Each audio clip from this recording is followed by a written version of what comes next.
আজ বানাবো শিম দিয়ে রুই মাছের ঝোল। Welcome to my channel Talk Jhal Mishti. Please do subscribe my channel. Keep supporting.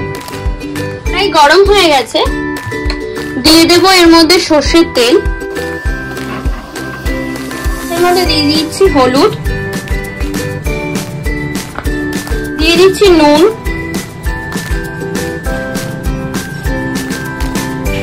এটাকে ভালো করে মাখিয়ে নেব। হয়ে গেছে, দেখুন মাছগুলোর ভেতরে কি সুন্দর ডিম আছে। তেলটা গরম হয়ে গেছে, এবার একে একে মাছগুলো ছেড়ে দেবো। কি ভাজা হয়ে গেছে, এবার মাছটা উল্টে নেব।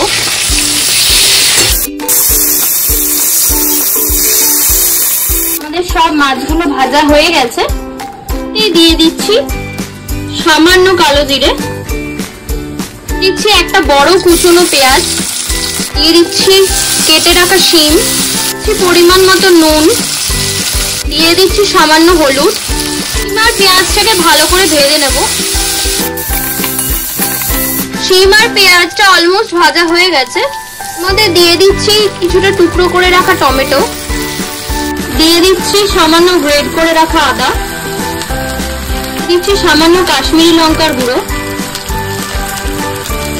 ভালো করে কষিয়ে নেব, সামান্য জল দেব,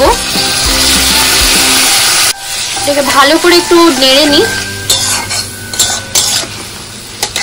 একদম কম আছে, এটাকে কিছুক্ষণের জন্য ঢাকা দিয়ে দেবো। 5 মিনিট হয়ে গেছে, ঢাকাটা খুলে নিচ্ছি। আবারও এর মধ্যে কিছুটা জল দিয়ে দিচ্ছি।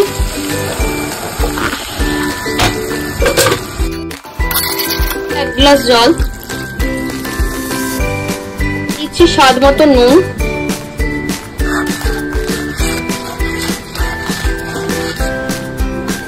মাছগুলো ছেড়ে দিচ্ছি। মাছগুলো দিয়ে দিয়েছি, কিছুক্ষণ ঢাকা দিয়ে দিচ্ছি ফোটার জন্য।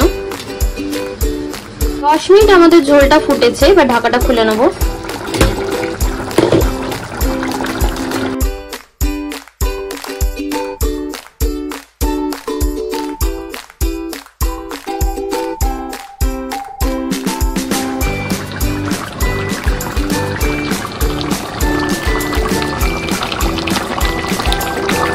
আমাদের মাছের ঝোল অলমোস্ট রেডি। এর মধ্যে কুচনো ধনেপাতা